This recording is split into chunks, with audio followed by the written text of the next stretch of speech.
everyone, and welcome back to another video of mine. This time I'm back with the Song of the Crimson Nile, Season 1, Episode 12, the Season 1 finale. We have waited so long for this. I actually thought that the season finale was gonna come with the last update, but we only got one episode. But now, with this update, we got 3 episodes. And I finally arrived at the last episode. You all have been waiting so long for this, and I'm so sorry, but my time schedule is so tight.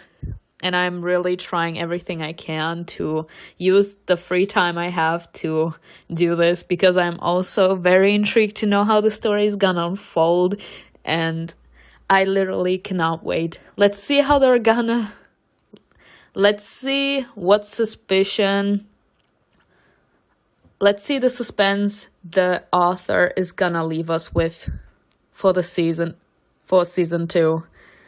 Things will never be the same. Oh god, no. Are we gonna find out what happened to our brother? Episode 12, A Trail of Ripe Berries. I have the feeling that that's supposed to be a metaphor for blood. Ramesses turned to Eva. He was responsible for her from that moment on. Run across the street when there's no one around. No people, no voice, no footsteps. Do you understand me? Yes. From there, we'll go straight to the west side of the house, where there's a small door. We'd better not use the main one. Even if the house is empty, go first. Why do I have to go first? So that I can help you if anything goes wrong. Now be quiet. Eva wanted to object, but she knew that Ramesses was just trying to help. There was no point in arguing with him. A wave of sadness crashed over her.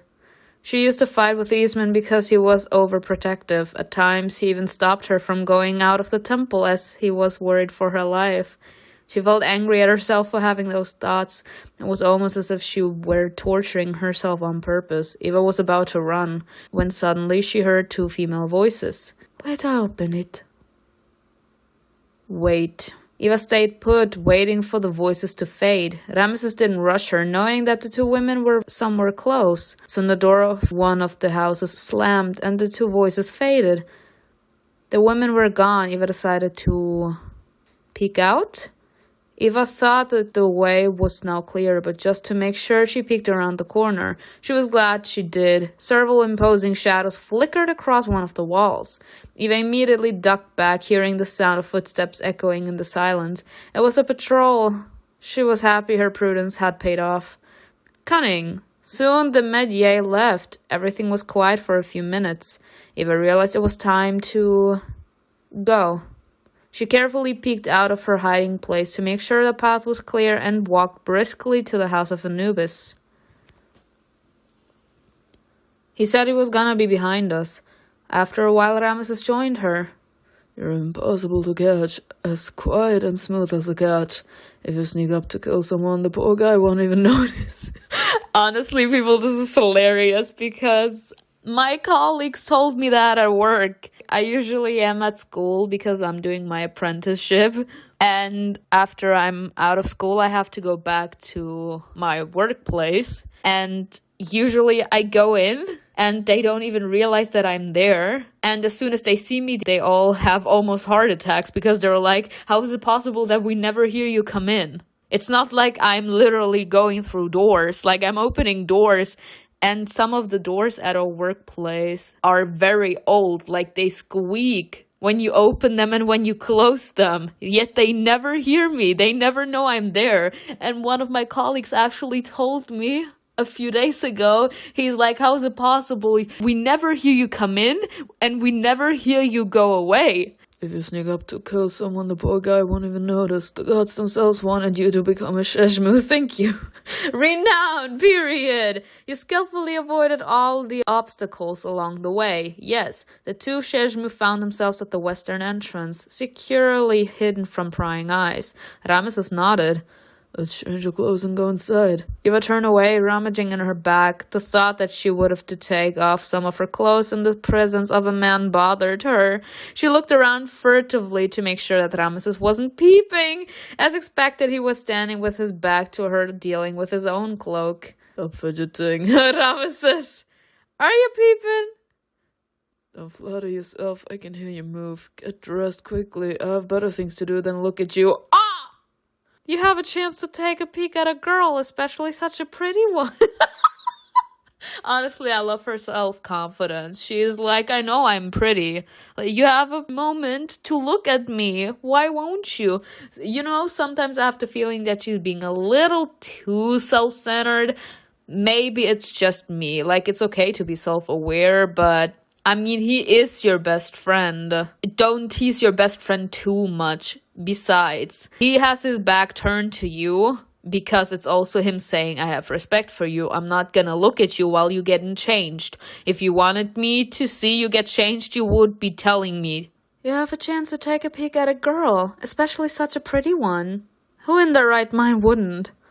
Someone thinks of you as a friend, not just a pretty girl. That. He's like, you're my friend. Eva relaxed a little. She liked his words. All right, I have nothing to worry about. Eva took off a few layers of clothes so that her cloak would fit better. I'm ready. Great. For a moment, Eva imagined what was going to happen if there were a lot of people inside the temple. Trial, punishment, execution. When fulfilling one romantic commission, she would meet with clients who were ready to provide her with a hiding place if something went wrong. When it came to necromancy, things were different. We can't have protection from the dead. No protection. No one there with her. Only that body whose soul had not yet been judged. The thought that her death wouldn't bring real grief to anyone pricked at Eva's heart again. Whether she risked her life or not, the world didn't care. People, these stories need to stop toying with my insecurities. That's actually one of my biggest fears. This story. Only those who love you truly care. Eva no longer needed to be cautious. She didn't have anyone left. She pursed her lips, trying to calm herself down. It was not the place nor the time. Ramesses noticed her sudden change of mood.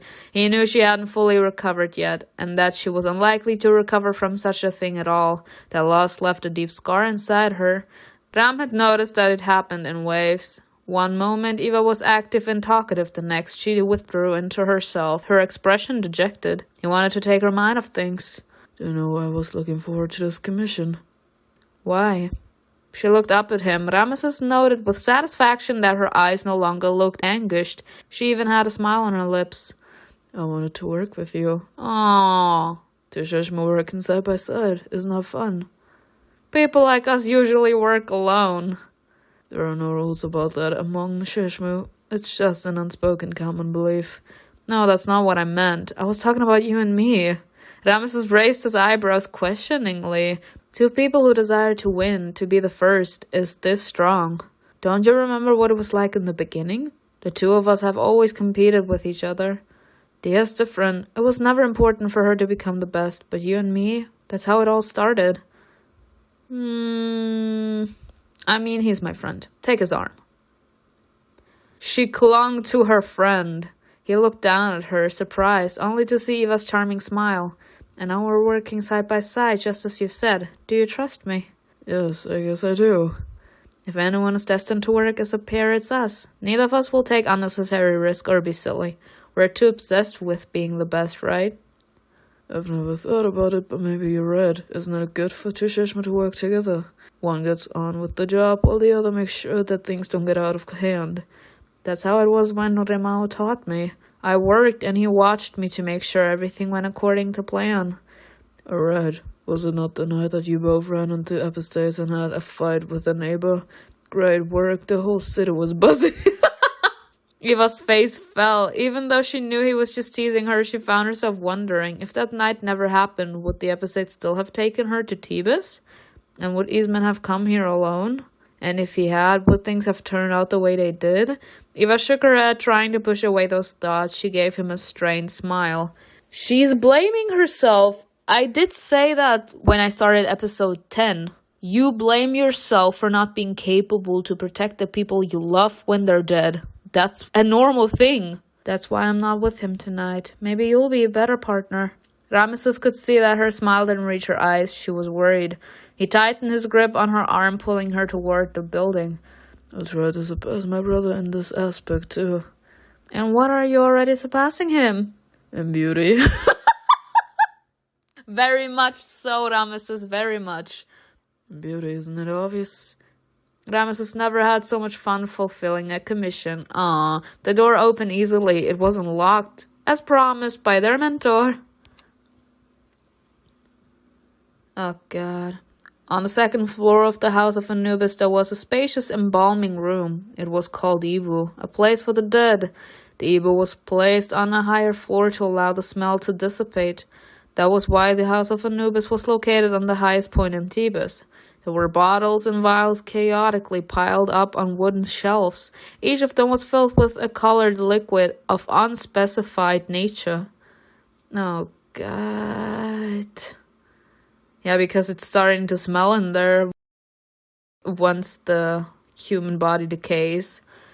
Scary-looking tools were hanging on the wall. It was unpleasant to think about what they were needed for. To open a skull, crush bones, cut the skin into stripes. That was what they were destined to do. Are you horrified? I can see it on your face. It's not exactly pleasant, don't you think? I don't know. The company of death has its own charm. Charming is not the word I would use to describe this foul stench. Me. What can you do? They're rotten. Damn! Ramesses! Where's your compassion? Eva pointed to the elongated table, stained with oil, blood, and other bodily fluids. I'm so sorry. I could never do that. I could never dissect a body. I'm so sorry. I could never. The last thing I'd want to do is poke dead bodies around. Illos are fighting for such an honor, and you're turning up your nose. I'm sorry, honey, I can't. Me. It's intriguing. If we want to be necromancers, we need to. Being so close to death is alluring, albeit scary at first. I told you you'd get used to it. Necromancy, yes? Eva went to the window and leaned out of it. She looked down, wondering how much it hurt to fall from it in case she'd have to escape through there. A thought occurred to her. If the hunters come, it would be good to have an escape plan. If I jump out of this window, I might never get up again. There's still enough time. I can quickly walk around the house and count how many ways out of here there are. Find all the exits. Let's be sure. Eva nodded decisively and went to the stairs. Where are you going? I want to check all the exits. If we have to escape, it would be good to know in which direction to run. My brother said everything has been arranged. The priest took care of it. He made sure that there were no healers and medias. But what about the hunters? You saw it with your own eyes. Everyone left the temple, but the Carriots are still there. They're patrolling the streets. You don't want them to come here, do you? Or are you going to stop them? I won't stop anything, but I'll escape quietly as soon as the opportunity presents itself. Ramesses shrugged his shoulders. He let Eva take care of that so that she would feel useful and share the responsibility. He wasn't going to coddle her. On the contrary, Ramesses was glad she showed initiative. Go, I'll wait for you here. Thank you. Let me find my way. Eva went downstairs, looked into each room, and found 3 exits. It crossed her mind that Isman was also laying somewhere there, but she dismissed that idea. It was impossible. Ramesses had said it was pointless. She walked around the building and found the same window of the Ebo she'd have to jump out of if she didn't have time to get to the first floor. She put some crates on the ground to break the fall. Worst come to worst, Eva was going to be able to jump onto a crate, then onto another one, and from there to the ground. The crates were light, made of wood, and probably used to store bottles or tools. I hope they won't break under my weight. The hunters will die of laughter pulling me out from a mountain of splinters. Damn! Eva nodded to herself and returned to the second door. So we found a way out. There were 5 more windows in different rooms. She didn't want to look for crates to put under each of them, so she just made a mental note of which one would have been easier to jump from. You decided to err on the side of caution and found all possible escape routes. Okay. 10 minutes later, Eva returned to the Ibu. In a corner, Eva noticed some tools neatly arranged on a cloth and a couple of vials. She knew for sure that those items belonged to Livius. She felt her fingers spontaneously reach for the tools, brushing their surface. For some reason, that discovery made her smile. He has been working hard. Livius is right. Aiming can find another healer like him. He's very talented. It would be a big mistake to lose him. We do not want to lose Livius. Livius is a cutie. He needs to stay. Those thoughts made her smile even wider. Ramesses watched her puzzled. Ramesses touched Eva's shoulder and tilted his head to the side. See the one sarcophagus? That's the one we need. Odin lies there. Why was he embalmed and placed in the sarcophagus? Was he also given the mask of Anubis? It's as per tradition. While the embalming process is underway, he is the incarnation of our god of the dead. Wasn't he torn apart by a wild animal? He didn't drown in the Nile like... I think his sister paid a hefty sum to both us and the healers so that he would be buried like a drowned man. You found him on the shore, right? Yes, but he died in the settlement, not in the water. Ramesses shrugged his shoulders. Maybe his sister tried to make his soul stay here longer so that we could get in touch with him. Had he been buried the usual way, his car would have quickly reached the judgment of Osiris. No, instead he's going to lie here for 2 months until the process is over. His soul won't get to Aru. Eva remembered what happened in Epistates' Amos' tomb. He had obviously been lying there for a long time, and his soul would have had enough time to be judged, but she spoke with it and saw it with her own eyes. Would it be possible to talk to a soul after it has been judged? Or is there no way? No, there's no way. But I did it? Whatever you say, how inconvenient, it's easier to work with the dreams. Yeah, but I did it! I spoke with Epistates' Amos Ka in his tomb. Ramesses' eyes widened and he looked questioningly at Eva. You did what? I'll be honest, I didn't mean to do anything at all. I was just sitting on the floor, thinking. Then I turned my head and... What was the floor of the tomb made of? Do I look like a stone ancient to you? I don't know. It was some ordinary white floor.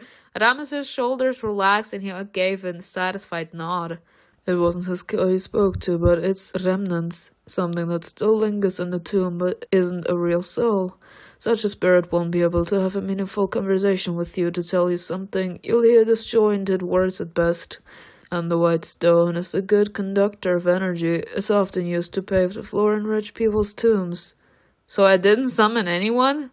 You probably attracted him with your thoughts, but it's no longer possible to summon a person's car after the burial. You've learned some details about necromancy, period. And another necromancy. She drew one final conclusion. I need to find Eastman's body before they bury him. Ramesses handed Eva her mask and stepped close to the sarcophagus. He hesitated. I can't see anything, but there is some kind of latch. Do you want me to light a candle? No, someone might see the light. It would give us away. We'll be quick. What do they care if the lights are on? Maybe a healer decided to work late? Ramesses hesitated but nodded. Eva found the nearest candle and lit it. A moment later, Ramesses hastily blew out the candle and opened the sarcophagus. I cannot. Here he is, lying there waiting for us. When Ramesses took Eva's hand, she looked at him puzzled, but he just put a ring on her finger. The spirit ring is a conductor of energy. See the white stone? The floor in the tomb is also paved with barret. Not all of them, of course, but Amos was an important person. Eva stretched out her hand to look at the thin ring. It was cool and quite heavy. It's time you get in touch with him. Try to calm all your feelings and thoughts and clear your mind completely. Let his energy and feelings fill you. You have to understand who he was. Become a vessel for his Ka. Who he was, his feelings, his thoughts. Eva peered into the mask of Anubis covering the dead man's face, trying to remember the first meeting, Audit's voice, his scent, his expression. But another image flashed in her head, someone Eva couldn't stop thinking about. Instead of Audit, she thought of a tall, strong man. Amen. Don't lie to me, it's Amen. His gaze burned through her like wildfire, and his voice stirred a whirlwind of conflicting emotions inside her. Fear, worry, curiosity, desire. No, that's not what I need right now. Get out of my head. As soon as she let her mind quiet down, new thoughts flooded in. When daylight came, Eva was going to find Eastman's body and get in touch with his soul. Was that going to be easy? After all, she knew him so well. Or maybe she was going to hesitate and start crying. Suddenly, Eastman appeared in front of her. He smiled broadly and cheerfully, as only he was capable of. Bitch, she completely drifted off. She completely drifted off. She was supposed to focus on this man. She's literally standing in front of his body, and she drifted to Eastman. I cannot. Her heart sank. Is that how she was going to remember him for the rest of her life? Wet, lifeless, and covered in brown mud? Eva calmed herself down. She bit her lip until it hurt. Regaining her composure, she frowned and focused on her task. That was not the time to think about him in grief. Later, only Odet's work and feelings mattered right then, not Eva's. How did he die? What was he thinking about at that very moment? What kind of person was he? What kind of brother? What was the whole range of his feelings? The breadth of his soul? The abundance of his emotions? Eva needed to put her emotions aside and fill herself with Odet's. She focused on everything she could find and dived into it selflessly. Renown! You managed to do everything yourself. Ramesses is impressed by your restraint. You're doing it. Ramesses flinched. Quick, take the mask, catch the warmth of his soul. Eva reached out and took the black plate.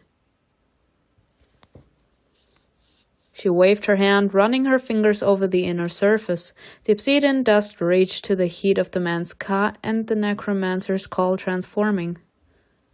The pearlescent obsidian has affected your mask, okay? Whoo! Regular darkness. Yes. You will wear this mask every time you fulfill a commission. Ramesses looked around. Oh, people, I took the one romancy. Oh, no matter. It doesn't matter. It doesn't matter. I have more necromancy points. It's almost here. The Ibu began to transform. The contours of objects began to blur to waver. Eva and Ramesses turned around when they sensed movement behind them. Ooh. Oh, I know him. We wanted to question him about what happened, but he was attacked by a wild animal and then died. Yeah. Shishmo. Odet recoiled when he saw who was standing in front of him. If I were you, I wouldn't be afraid of anything anymore. What, are you going to scream? Are you going to scream? A dead man scared of Sheshmu. Are you afraid we'll bite you? Eva crossed her arms. Odet looked at his own body, astonished. There was something wrong with it. Don't be scared, peaceful soul. We're not here to cause you harm. Soul, I'm dead. His cat darted around the room, panicked by the realization. Ramesses hurried to calm him down. You do with dignity and great courage. You won the hearts of the healers, and therefore you'll be buried with all honors. Ramesses was lying through his teeth. Eva was impressed. Odet slowed down and began mumbling. I remember the people waiting for their turn. I remember how I slowly trudged through the great scales of Ursis. Your sister hired us, so there's nothing to worry about. My sister, she's gotten herself into this. The distorted space around them became darker. Eva looked around cautiously, thinking. I'm scaring him. Just as in a dream, I'm disturbing his cause peace. I'll ruin everything if I don't stop. Eva immediately added sympathetically. She's safe, don't worry, she's far from here. The soul visibly relaxed, lowered his head. The dad and my sister will have to manage the house by herself. Ramesses looked at Eva and nodded at the window. He was pointing at the moon, implying that they were running out of time. Ramesses was trying to encourage her to work faster. Eva decided to speed things up. Choosing between honesty and cunning, you will also develop one corresponding skill. On the path of honesty, Eva uses her eloquence to persuade people to give her what she wants. On the path of cunning, Eva is skillfully manipulator, able to turn any situation in her favor. Well, if they explain it like this, honestly, I would be on the path of honesty. Because I don't like to manipulate people. But honestly, if you're great with your words, you can also be considered a manipulator. You don't necessarily have to knowingly manipulate people in your favor. When you're good with your words, you can also be considered a manipulator. Path of honesty! Orator! Your sister will cope with everything. She's only burdened by one thing. Your death haunts her. She saves up coins to hire us and find out what happened. This keeps her awake at night. Be a kind brother to her. Be grateful. Tell us who had a hand in your death. Who did this to you? Help your sister live without these dark thoughts and horrible guesses clouding her mind. Eva swallowed, realizing she was describing herself. She was also ready to give everything and risk her life to find out the truth about Eastman. She quietly added, otherwise she may even take her own life, overcome with grief. Ramesses put his hands on his hips. He wondered if Eva's persuasion tactics was going to be effective, or if she was ruining everything. He got his answer when Oded put his hand on his stomach. That was where he had a terrible wound, as Eva remembered. I don't remember exactly what happened. I'm a simple worker. He looked away, trying to recall every detail of his last day. I was going to clean my assigned land, several entrances to the tomb, which I was ordered to look after. Suddenly I noticed that one of them was ajar. I prayed to all the gods out of fear. Oded frowned harder, trying to remember what was hurting him. I decided to run along the shore because I didn't want to come across any wild animals. And then, Oded seemed to be in shock. He staggered back, clutching at his head. Ramesses and Eva became alert. The space around him turned black again, and everything went cold. Ramesses whispered softly in Eva's ear. We're getting to the deepest part of his soul, where his fears reign free. Soon everything will be over. His cock can't stay in this darkness for long. I saw a person by the shore. He was doing something. It was a man. What happened next? He rushed to me faster than a sand fox and swung at me. Eva's heart started pounding furiously. After that, I can't remember anything else. Only you two. He was stunned and thrown into the water, or left lying on the shore. Eva started feeling genuinely scared. Some terrible theories came to mind against her will, filling her with worry. Odet's car suddenly shuddered, and a ripple went through the space. Wet cold. My lungs are burning. There was a rustle behind their backs. They were both startled, which made Odet's soul and the surrounding illusion collapse and disappear. The contact was lost. Eva turned around nervously, filled with a mixture of fear and anger. Who dared to interrupt them when she was so close to getting answers? She froze, stunned. Who are you? I knew that we were going to see this little bitch again. What do I see here? Ash, who was sitting on the windowsill as if he had just climbed inside, grinned ominously. Little Shasmu, is that you? You little... Meanwhile, in the dark alley of Thebes...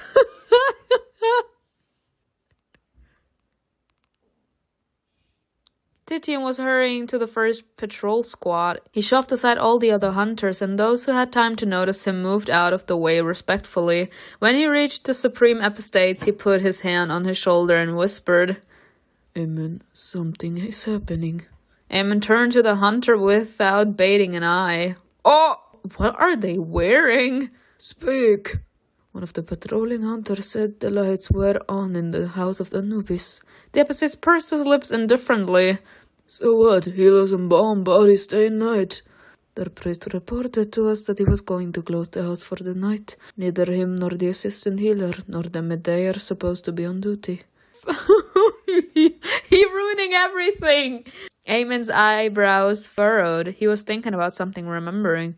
I think I saw his papyrus today. So the Ebu is closed and no one should be in there. Yes, but then where did the light come from? The hunters were watching the whispered conversation between the Epistates and Titian. When a smile full of anticipation appeared on Aemon's face, they felt a flicker of excitement. Sheshmu. Light on at night. In the embalming house. It was so obvious. It was so obvious. Necromances. The hunters perked up. Aemon gripped his blade firmly. Easy prey. Wait until we find out it's me. People, the most ridiculous thing would be if the season would end with Aemon and the entire hunters finding out that Eva is a Sheshmu. Like, I don't know. Ramesses somehow manages to escape, and we are the only ones getting caught. Ash smirked. He looked her up and down shamelessly. Honestly, I missed his sorry ass. But, Ash, you be doing too much. She felt awkward under his heavy gaze. Eva sighed inaudibly and then uttered, Ash? Ramesses looked at Eva with bitter disappointment. Isfed, how many people had she told about herself? He didn't know what to expect from the uninvited guest or whether they were in danger or not. Was he a friend or an enemy? He's a frenemy, people. He's a frenemy. Ramesses was silent, trying to assess the situation. I mean, we can't say that he's a friend, and we can't say he's an enemy. We can say by his aura that he could potentially be a threat. But that's it. Take off this beautiful mask and show your face. Eva took a step back. No, don't do that. You can't run away from me. His eyes are glowing. The man took off his hood, showing off his bright hair. What an interesting place to meet you, giver of life. Ramesses' face froze under his mask. He silently gasped. Fear and rage rose inside Eva at the same time. Tearing the mask off from her face, she hissed, "We meet again. Who do you think you are? We took this commission first. We meet again." Honestly, at this point, were you following me or did you just trust your good luck? I trust fate. Oh, Ash, don't be doing all of this. Why are you so sad? Cunning. Let's see what's gonna bite me in the ass later. How did you know I was a dark magician? I can tell you're a Sheshmo by just looking at you. I did say that he knew that we were a Sheshmu. Eva straightened proudly. He hadn't tried to harm her, so she felt that she could afford to be stubborn. What are you doing here? Running errands. Do you have something against it? Who is this? Ramesses. Ash hadn't noticed him until then. He nodded cheerfully. You're working together. Times really are changing. Ash walked to the open sarcophagus and looked at the body wrapped in line and soaked in ointments. He immediately put his hand to the spot where once was a bloody wound and shook his head in dismay. It was attacked by a wild animal. Do you know him? I have no idea who he is, but there is so much commotion because of him. Eva studied him. His sharp, predatory facial features portrayed a strong-willed man, someone whose secrets you were better off not knowing. Me, I did say he is a threat. The things he was hiding behind his wide grin could have made you sick. Damn. Who are they trying to portray him as? Are they trying to portray him as a dick? Like, Ash caught her staring at him, and his bright ruby eyes flickered in the darkness. He narrowed his eyes, reading her like an unrolled parchment. Eva looked away, embarrassed. She regretted looking at him at all. Ash makes me anxious, confuses all my thoughts, and causes chaos in my soul just by standing in front of me. His unpredictability scared her the most. Their meeting in the oasis was nothing compared to his appearance there. On the second floor, Ibu he'd silently entered by climbing through a window. That though, like there is no reason for him to be here. How is he here? And how did he know that it was us? Among dead bodies and endless bottles. Right at that moment, she felt really scared. He was dangerous, terribly dangerous, and fascinating in a certain sense. I'm sorry, maybe it's just the danger attracting me. Either he was the most vicious dark magician of all, or he was not even human. Eva put her mask back on, saying, "I'm not in your way. Do whatever you want." We'd better leave, Eva. Let him. A moment before the inevitable happened, Ash laughed and pulled up his hood over his head. Looks like I got here just in time. All Eva managed to do was look questioningly at the red-haired man. Then there was a loud crash at the door to the Evo swung open. The Supreme Epistates was standing on the doorstep, his squad lined up behind his broad back. He was seething with rage, ready to rush into a fight.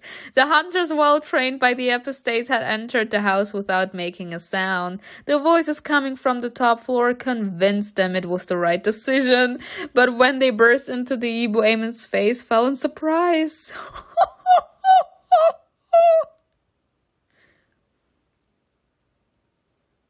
Oh my gosh. What is this illustration? He'd never seen anything like that in all his years.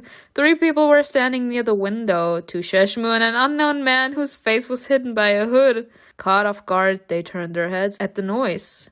Eamon looked at the 2 Sheshmu working as a pair, a man and a woman dressed in dark clothes. The mighty set roared on their faces. The third person was between them, and Eamon could see his fiery eyes flickering in the darkness. People, I want to die. I cannot. People, can I leave? Like, is that an option?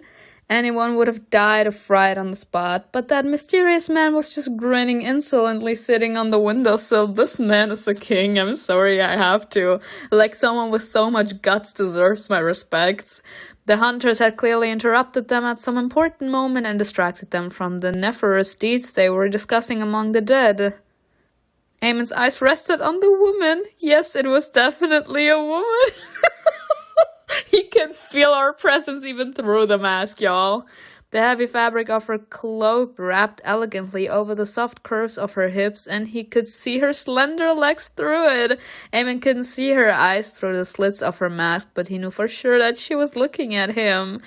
A few long, dark strands of hair could have been seen from under the hood. It all lasted for only a split second. Eamon caught himself thinking he wanted to look closer at the woman, study her. I did say the most dramatic route. The most satisfying route was gonna be Eamon's. He decided to capture the woman. Under torture, she would confess faster than the others. Bitch. Eamon rushed to her and his squad followed him. Try touching me and we'll see what happens. Ash began to laugh. Suddenly, bottles began falling off all the shelves in the room. They landed right on the hunters' heads. In a deafening crush, the man jumped back in fright, not understanding what was happening, but Eamon only brushed the shards of glass off himself. Eva noticed Aaron rushing forward. Ash's expression changed and he drew a dagger from his belt with lightning speed. Oh, he's like, you don't want to understand it the easy way? Fine, let me teach you the hard way. With one precise movement, he threw the weapon right into the hunter's throat. He was the one that was looking at us strangely the last episode. The man shuddered and began to wheeze, choking on blood. Eva gave a barely audible cry as he fell to his knees. He killed him! Killed him! Oh, Eamon! What's the rush? This man is a menace. He's a menace. Without hesitation, Eva leaned on Ash's shoulder and jumped out of the window. The crates she had arranged were waiting for her. As she landed on the first crate, she lost her balance slightly. However, she deftly steadied herself and stepped onto the ground without a single scratch. Renown! Well done, thank you. The man grabbed Eva by her arm, about to run. The whole conversation and all that happened next didn't take more than a few seconds, but it seemed to last an eternity for Eva. What about Ramesses? The man rushed off so quickly that the hunters who had just gotten there were soon left behind. Eva heard a thud. Eamon had jumped out of the window. This man is willing to do everything just to execute a Sheshmu. This man. The hunters reacted quickly. They split up and continued the pursuit.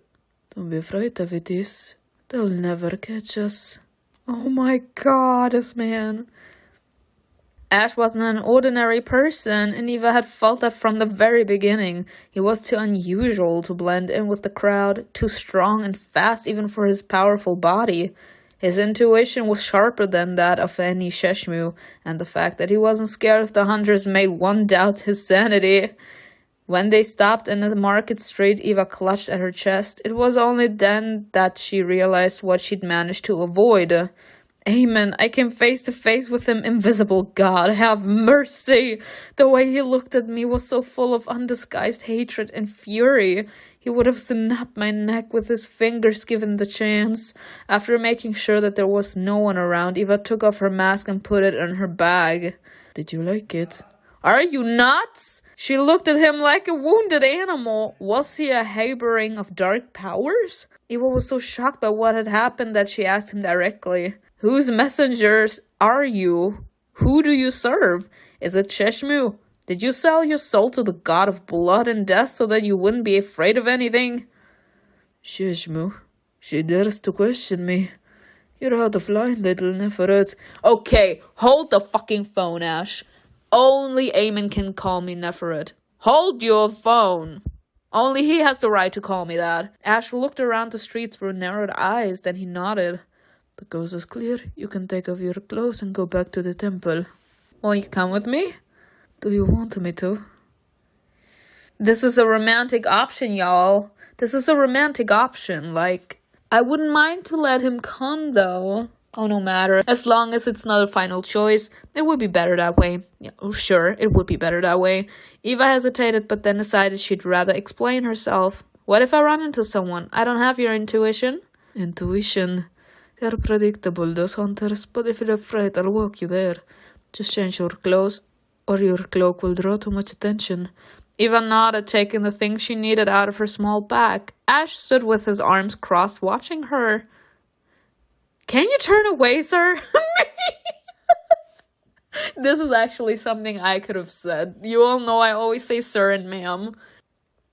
Sir, what happened to Shishmu's messenger?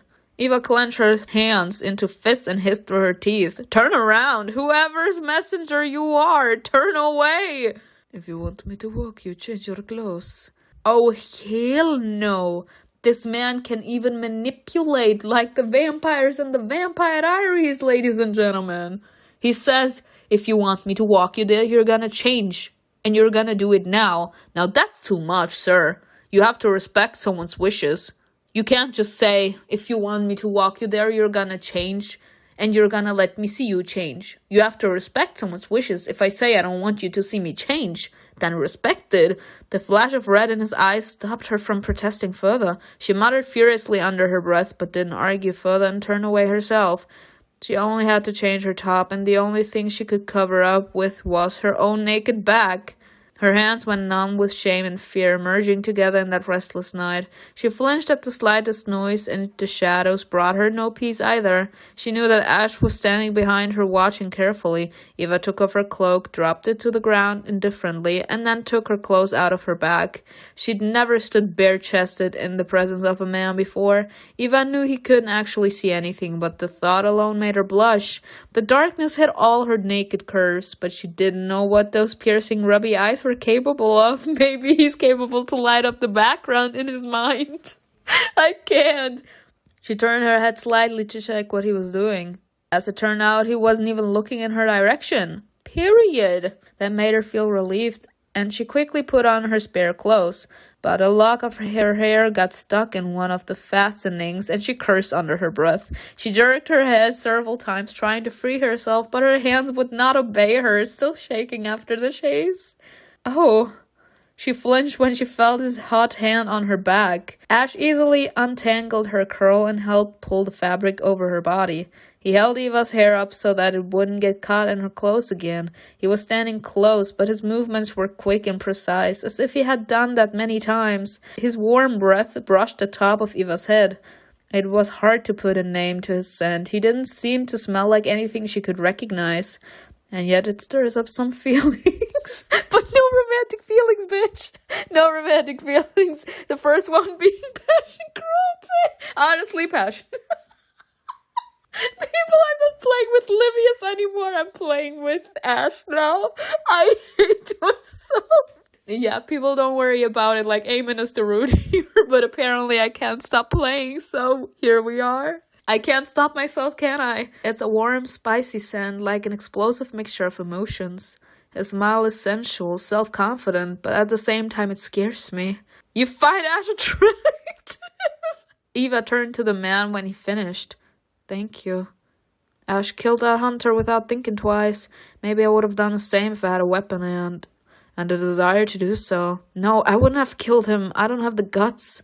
Ash pointed to Eva's cloak as to remind her to pick it up and put it in her bag. Eva bent down, obeying him, but when she straightened up, Ash was standing far too close for comfort. He tilted his head to the side and asked, What were you thinking about, little Shishmu?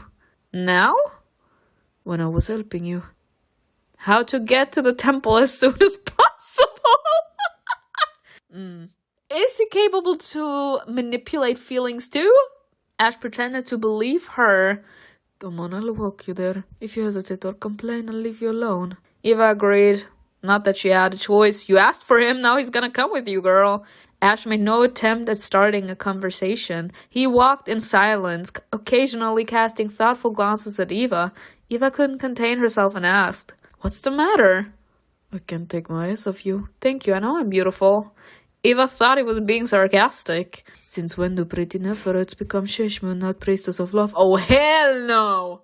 Literally, people, Eamon is the better man in every single aspect. He's better than Ash. You can actually see it because Eamon was like, you deserve better than this. You should not become a priestess of love. Do not do that to earn your living, to have a roof over your head. You can do so much more. You deserve so much more. So I was willing to take you under my wing. I was willing to teach you so that you can do more with your life.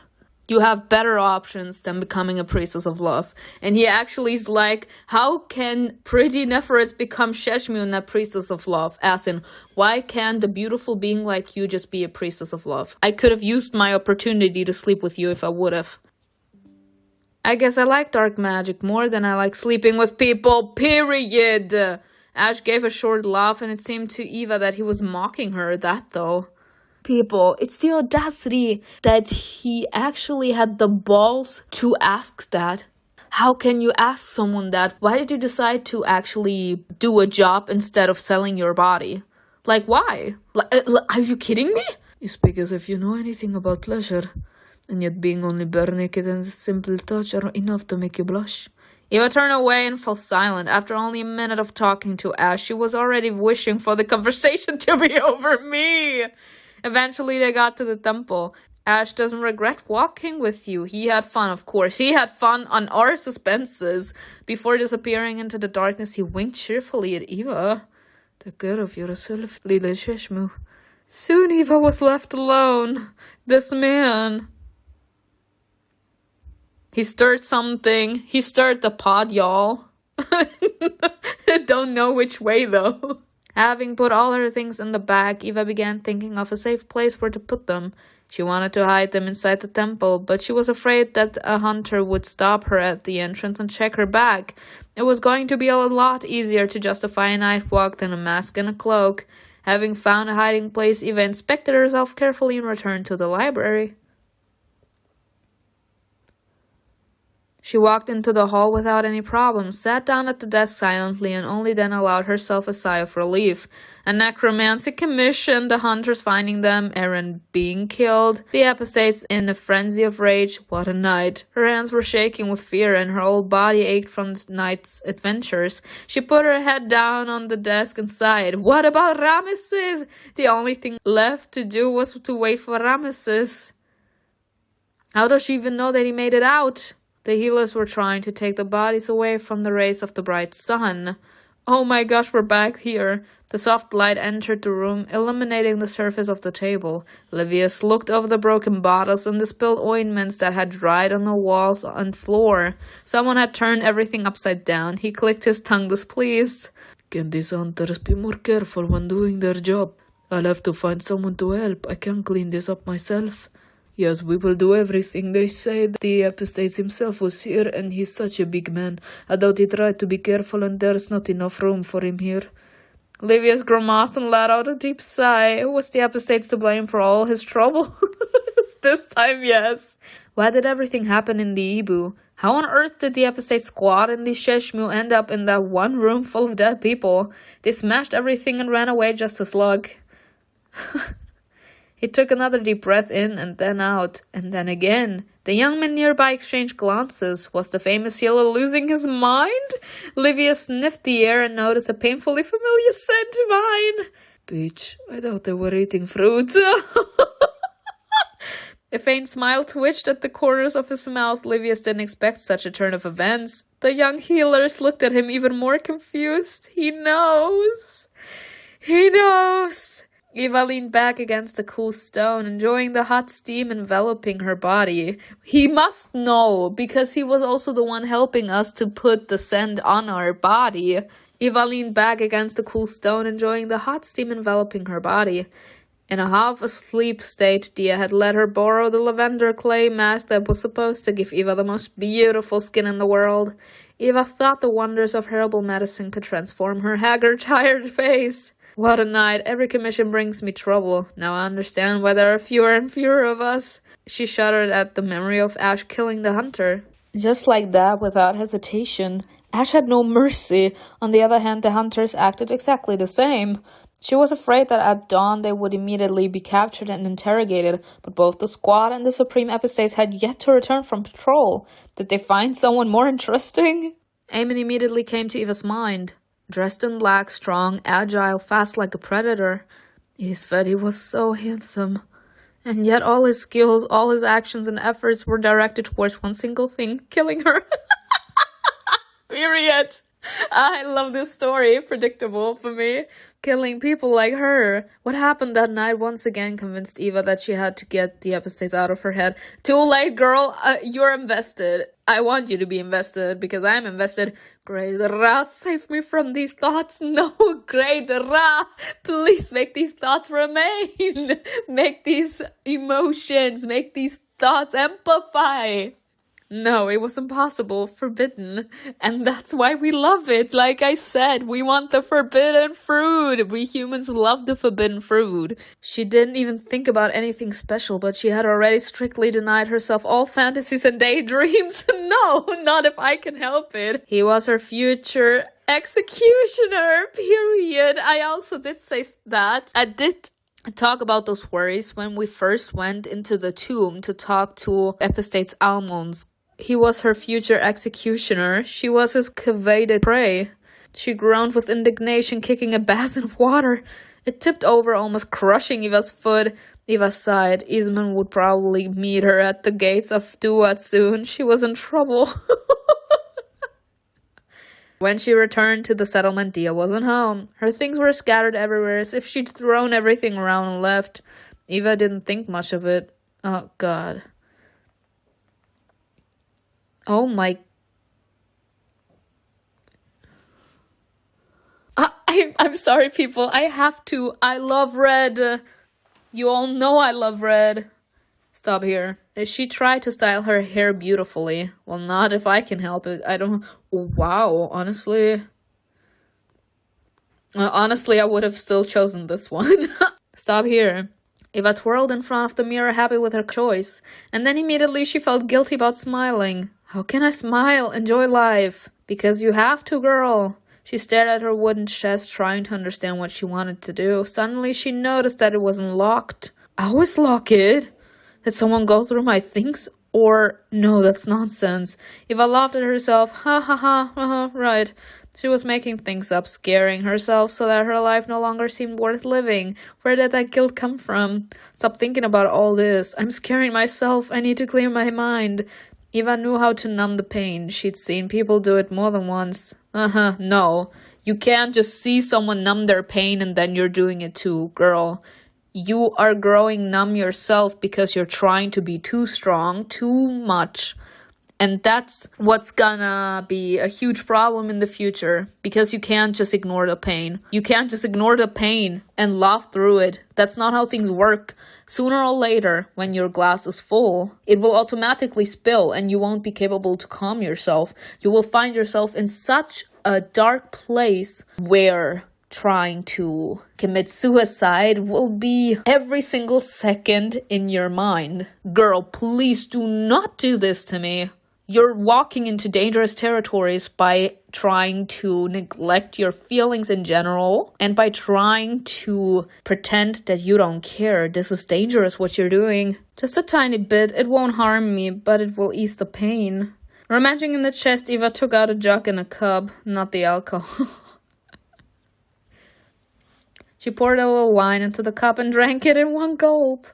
Not bad. They must be wealthy enough to buy the best racy wine. She poured herself some more, but she didn't have time to drink it. The door suddenly swung open. Oh? Eamon sees that she's drinking alcohol. She's trying to drown out the pain. He stared at Eva as if he didn't expect to see her there. He raised his eyebrows in surprise. She tried to pull herself together so as not to betray her fear. Supreme Epistates?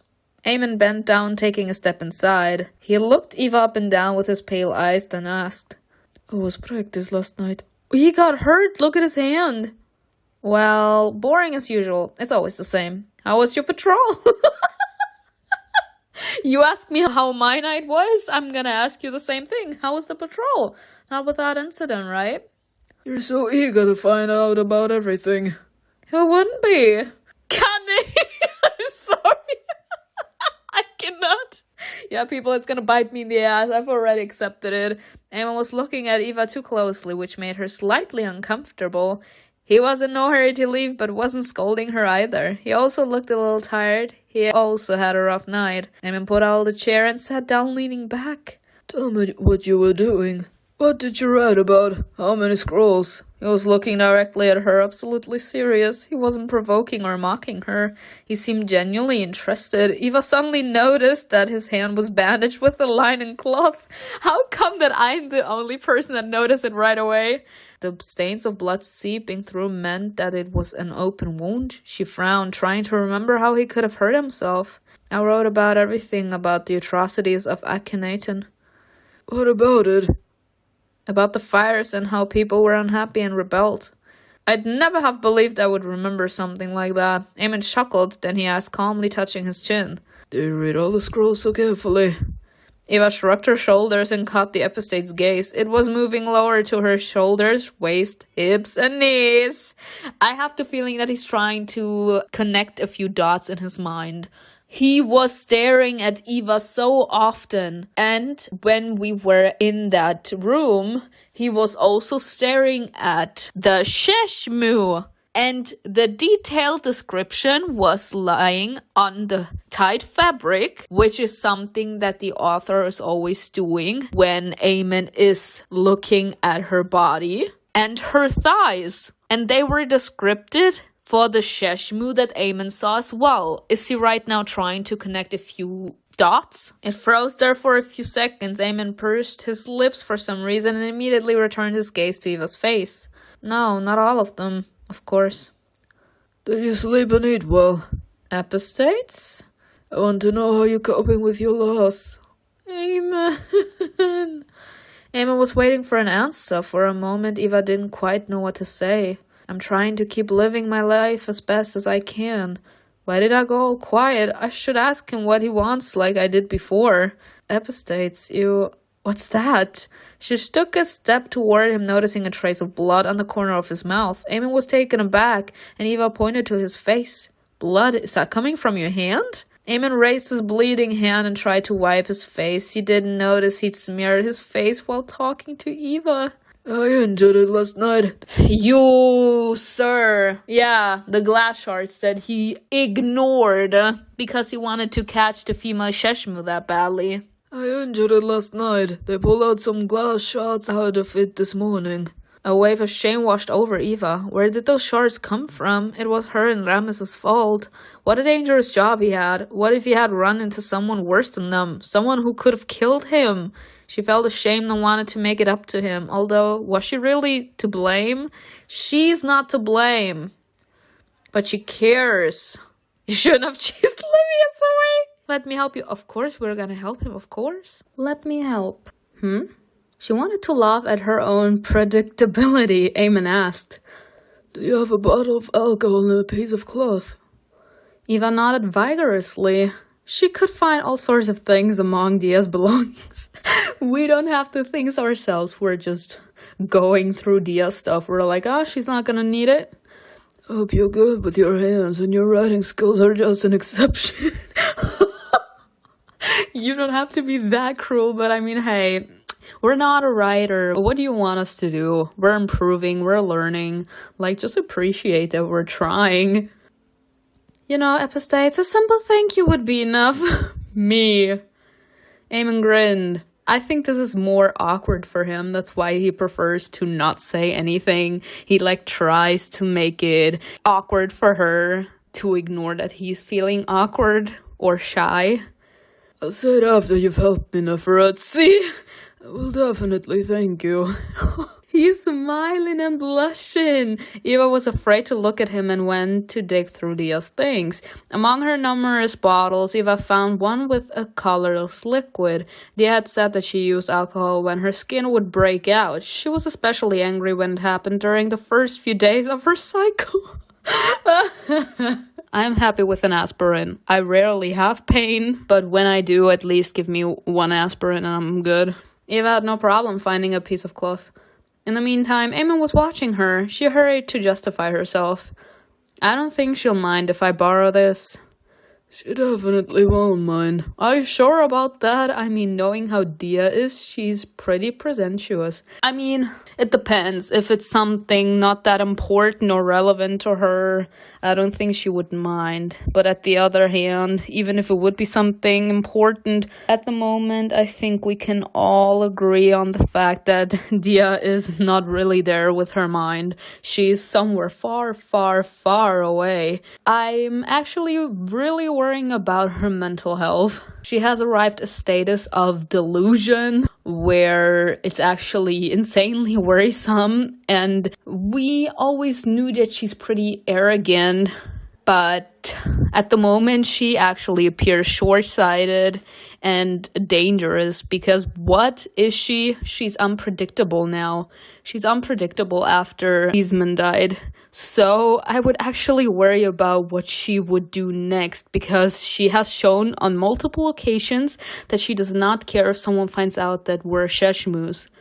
She had the plans out in the open, plans that she stole from the hunter's room just underneath her pillow, and she keeps on taking iboga, hoping that she can see Eastman. She literally has become unhinged. She does not care if someone is gonna die as long as she's gonna get what she wants, and what she wants is to see Eastman again. That's not how things are gonna work out, sweetheart. She's actually gonna get someone killed, and the problem is, are we gonna be capable to be mad at her? I mean, we can be, but I mean, everyone deals with pain and grief differently. I still don't think that you should actually endanger the other people around you that you actually care about. I would assume that Dia cares about all of us, not just about Eastman. But his death showed that she truly cared about him more than she cares about everyone else right now. He must have taken a very, very special place in her heart, and she must have had very powerful feelings for him, because becoming that unhinged must have a lot of deep feelings. I'm actually worried about what Dia could do next. Every single time Dia's not mentioned, I'm actually worrying that she's gonna do something that's gonna expose all of them. And honestly, at this point, Dia is starting to become that delusional that she's gonna cause her own destruction, as in she's gonna be the reason she's gonna die. And nobody's gonna be capable to do anything, and before she dies, she's literally gonna cause a nuclear explosion. That nuclear explosion is gonna destroy us, Remao, and Rameses. She's gonna take us down before she takes her last breath. Just saying. It would actually be hilarious if that's gonna happen. Just saying. She definitely won't mind. Eva approached Eamon holding the bottle and cloth in her hands. She was a little taller than him right now. I mean, he's sitting. But even while looking up at her, the Epistates exuded power and confidence. Eva smiled royally. Alright, how do I... Standing would have been uncomfortable because she'd have to bend down and Eamon would have to reach out to her. Sitting on the table was also not ideal. Maybe she could just kneel in front of him. They be giving me too much dirty thoughts, y'all. Like, don't sit on the table because it's gonna look like she's inviting him to bend over her. Do not bend down because it's gonna be easy for him to look into our shirt, seeing how little we have on. And if we want to kneel down to him, it could look like we want to give him a blowjob. So, nice job, you writers. Eva was about to crouch down when Eamon caught her by the shoulder, stopping her. Sit down. He patted his knee. Wait, what? What? There? Eva looked down at his long, strong leg. He wanted her to sit down on it? Eamon nodded warily. Should I sit you down myself, Neverett? Sir, why are you so mad? I'm trying to be respectful. Didn't you say that I need to be respectful and not sell my body? Don't mind me taking you up on that offer if you're asking me to sit on your leg. You can stand if you're more comfortable. If you're scared of blood, tell me the truth and I'll go find a healer. No, I'm fine. Eva shook her head, wondering how to refuse politely, but then she thought, what was so bad about it? If she did a good job helping him, he wouldn't suspect her as much. Girl, that's not gonna change anything. If someone suspects you, they're gonna suspect you as long as there's no reason to suspect you. That's how things work nowadays in our system. As soon as someone sees you as a red veil, it's always gonna be like that. As soon as that person sees you, all they're gonna see is red. You're gonna have to convince him some other way. Like, helping him once is not gonna change anything. He's just gonna be like, so you're actually useful. That excuse sounded convincing enough to deceive even herself. Eva sat down awkwardly, perching on the Epistate's knee. Invisible God, if anyone could see what she was doing and with whom. All her muscles tensed as she tried not to put too much weight on him. However, Eamon said, "Sit down properly, Eva. Your hands are shaking. It's a pitiful sight." Do you always have to comment on everything we do, sir? Give me a little bit of space, like, be kind. I'm trying my best not to shake as much because the desire I have just sitting on your leg, sniffing your perfume, feeling your heavy gaze on me. Like, that's a turn on. Give me a few seconds. I'm not shaking because I'm shy. It's the desire. He looked into her eyes, raising his eyebrows. Eva was hesitating and he was in a hurry. This is awkward. You'd better watch your tongue. Sit down, my bandage is already soaked. The Epistates put his hand on her waist and pressed a little so that Eva could sit down more comfortably. Give me a picture. What? Oh my god, how cute! I wouldn't say it's my favorite from all the pictures we've seen, but it's a nice picture. I think my favorite picture was the picture from episode 8, the hot scene between Eva and Eamon. That would have been my favorite scene. Oh my gosh, no, but how cute! As soon as she relaxed, the Epistates held out his bloody hand in front of her. Eva didn't say anything, pulling the wet brown claws off his white palm. Are we seeing this, people? This game, the author is reading my thoughts. Eva didn't say anything, pulling the wet brown cloth off his white palm. There was a long, deep wound in the center and several smaller cuts around it. She immediately imagined how Eamon's hand got caught by the shards and how he was chasing after them with a bleeding wound. Her heart filled with pity, and she felt even more guilty. First of all, because the Epistates got hurt, and second, because she cared about it. Eva looked at Eamon, who was so close to her that she could feel his breath on her hair. I'm sorry, but the fact that we can finally see that Eva can't help but let down her guard with him is the cutest thing I've ever seen. Because, like I said, they keep on fighting for power. And the scenes become so cute as soon as they both realize that they care. Eamon said it the last episode when Eva confronted him.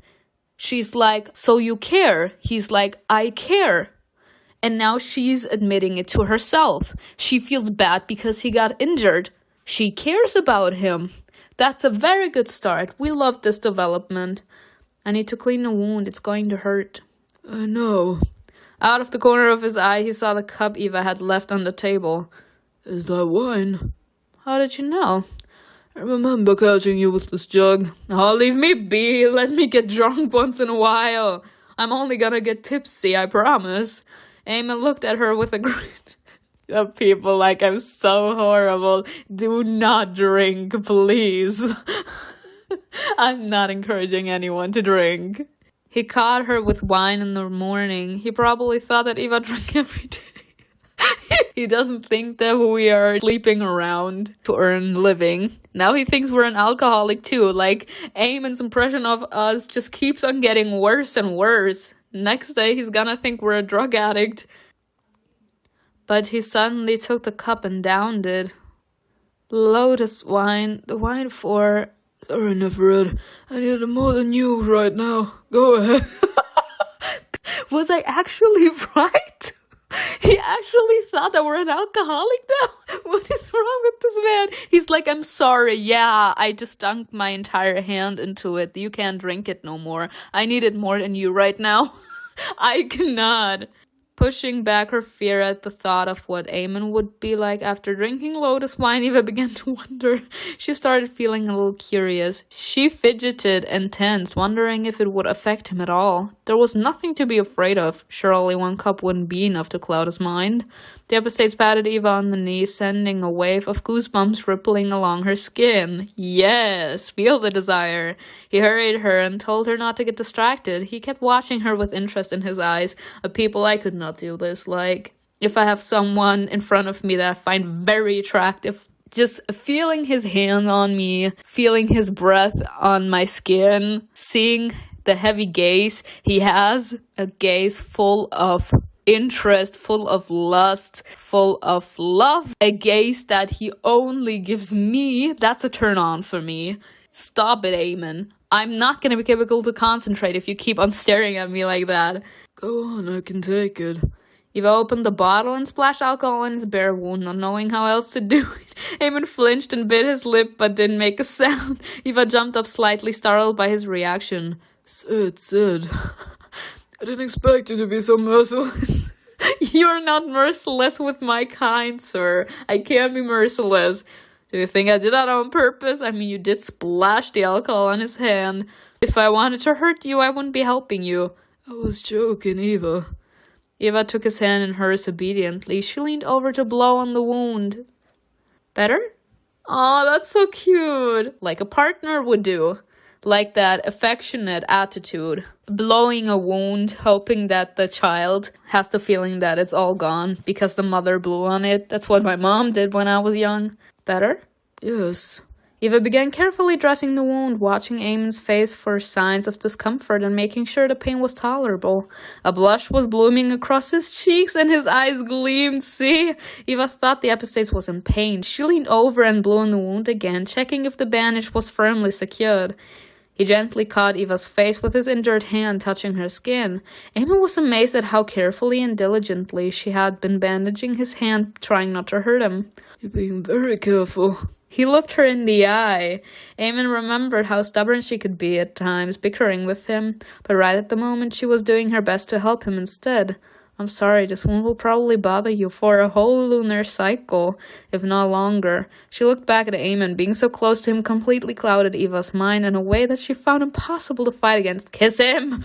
She promised herself not to think about the Epistates. Think about the Epistates. I'm so sorry. Think about the Epistates, girl. And yet he was all she could think about, not just you, girl. She'd never seen his face so close, long, smooth, with high cheekbones. His thick eyelashes were completely white. She wanted to study his every expression, to see Eamon laugh, being sad, or filled with longing. Me!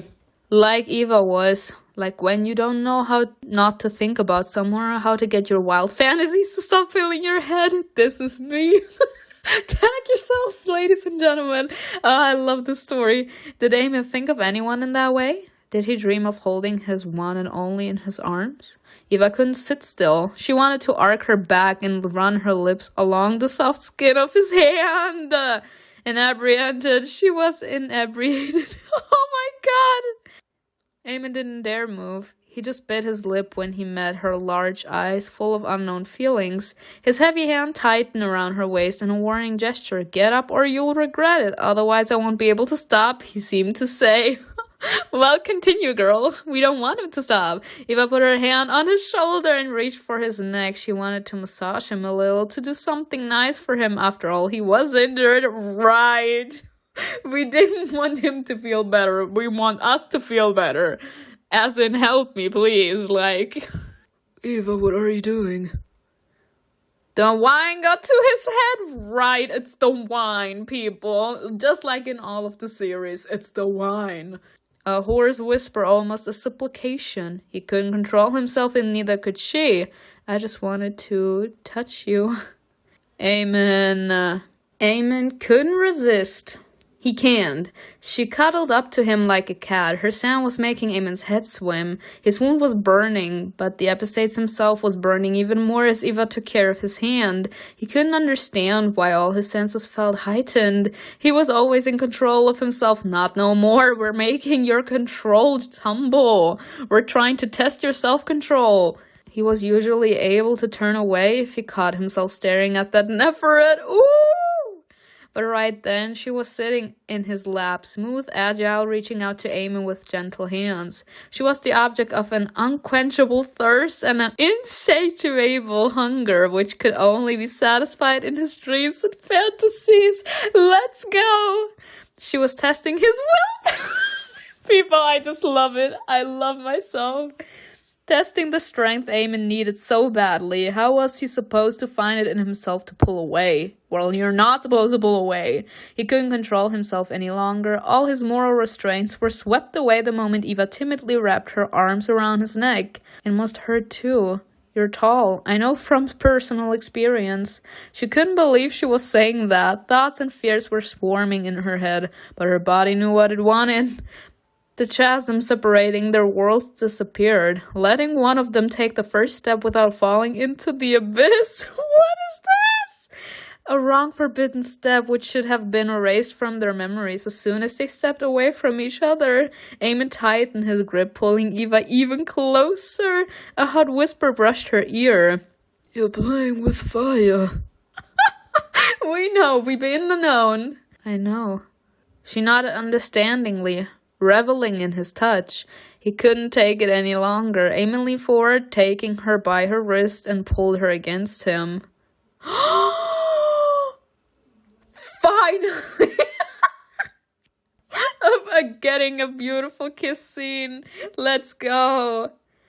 They felt dizzy as if a fire consumed them. Eamon impatiently found her lips and claimed them with a kiss, gently caressing her face with his fingers. A small gasp escaped his lips when Eva pressed even closer and opened her mouth to kiss him back. She was brushing against his skin with her firm breasts, letting him hug her small waist so carelessly. Eamon's strong fingers pressed on her chin, opening her mouth a little more. He licked her lips, sliding his tongue between them. Let's go! Finally, some action! Eva shuddered, overcome by pleasure. She was ready to let Eamon do whatever he wanted. I mean, are we against it? We're not, and we've been waiting. She pressed her thighs together, feeling warmth pooling in her abdomen. She was burning, desperate for his touch. Eva's kisses were so demanding and hungry that she knew she was not going to be able to blame it all on a momentary lapse of judgment. It's not a lapse of judgment. He felt a wet tongue, the warmth of her body, and her small hands hugging his broad shoulders. Eamon moved lower, biting the soft skin of her neck, sucking hard and leaving wet purple marks. He's also giving us hickeys. Oh my god, who's gonna cover them up, Eamon? You?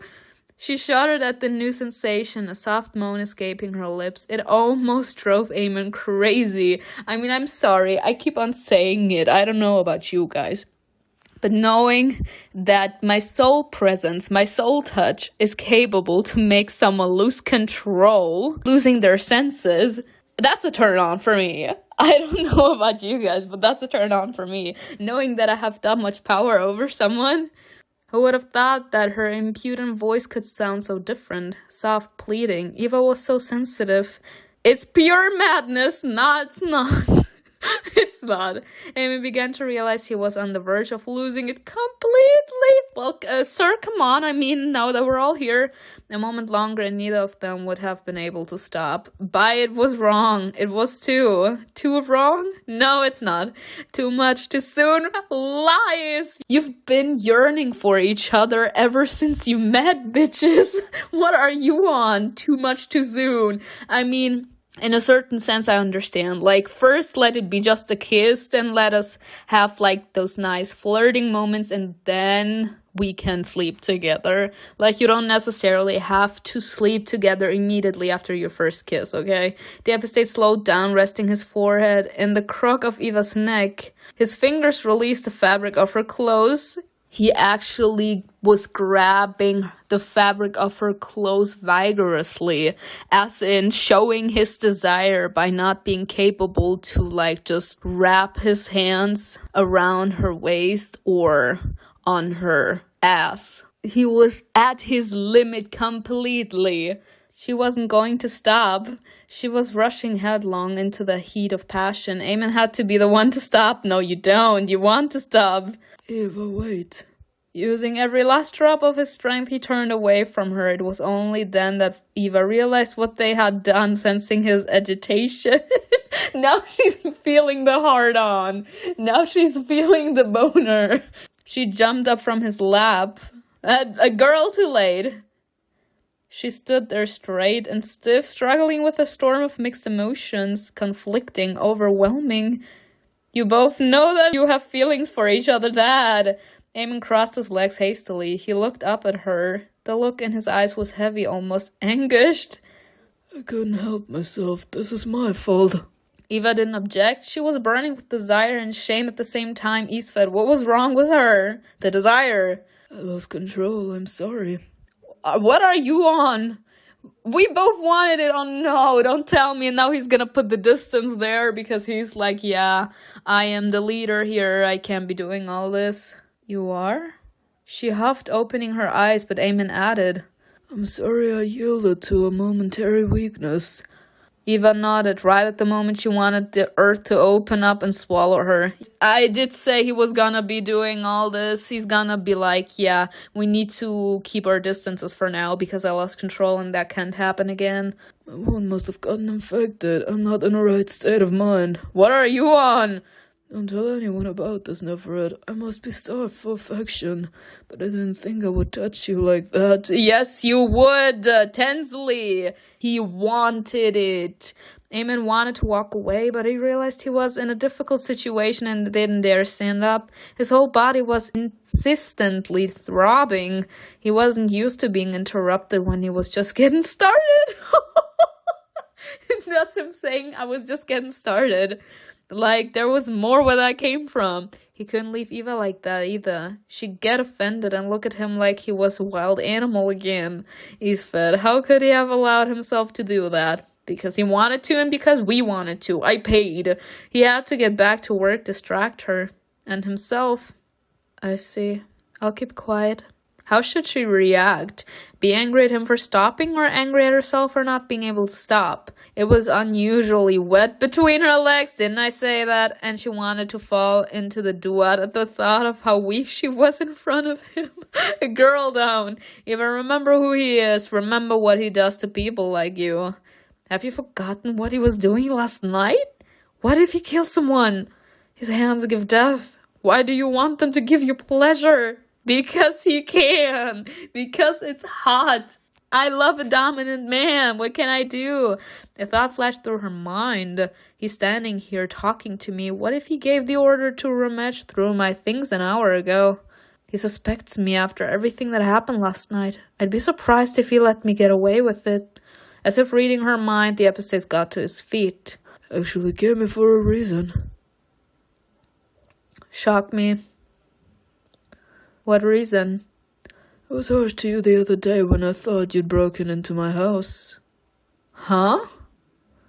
But I found the one who did it. It wasn't you, I'm sorry. You found them? Shows her at my correspondence with the pharaoh. She fears no gods. And what would she want with my clothes? Who are you talking about? Who did you catch stealing, Dia? That's dealing with something worse. You'll find out soon. His gaze lingered on Eva. It's good that I caught her. I began to suspect the worst. I nearly made a horrible mistake. Yeah, with us. Eamon? It was the first time she called him by his name, timidly, questioningly. Another invisible boundary being crossed. The Epistates headed for the exit, rubbing his bandaged hand. You can enjoy your home alone now. Dia! He left her house. Eva felt all strength leaving her when it dawned on her. Dia! Yes, Dia! Eva looked around the house frightened. Small details began to form a picture. They didn't find anything in her chest, didn't think to check the flower pot. But they ransacked Dia's belongings, turning everything upside down. They must have dragged her out of the house, still half asleep. Eva rushed outside. Oh God, no! She almost ran into Livius, but he caught her deftly. He wrapped his arms around her, asking cheerfully, What are you running, my dear? Livius, we're in a dilemma. She looked up, smiling in greeting, but there was a troubled, wild look in her eyes. I'm worried about my friend. I can't find her anywhere. Livius pressed his lips together as if trying to find the courage to say something. He seemed to be looking at her differently. You should worry about yourself, not your friend. Myself? Did you get hurt when you were running away from the hunters? See, I knew! I did say he did put it together. Huh? Must have been an unpleasant encounter. There was such a mess. I'm surprised you didn't wake up dead. Livius? Livius looked at Eva. There was not a trace of his former cheerfulness in his stare. He asked her directly. You're a dark magician, Eva. Am I right? All she could do was cover her mouth with her hand and step back. The Shishma they've been hunting for is you. I knew it, people. I knew it. I knew that he knew something as soon as he smelled it. He was the one that put that smell on us, that fragrant. I did pay for that romantic scene. I had that in mind. So he recognized the smell. So he was like, I did wonder how you didn't get caught. He knows, people. He knows. Oh, he knows. The next episode is gonna be hilarious. I'm gonna be living my best life next episode. But anyways, I hope you enjoyed this. Tell me in the comments below what you think was best. Tell me how you reacted at the end of this episode. How did you react to the romantic scene with Eamon if you played it? And I will see you in another video. Bye.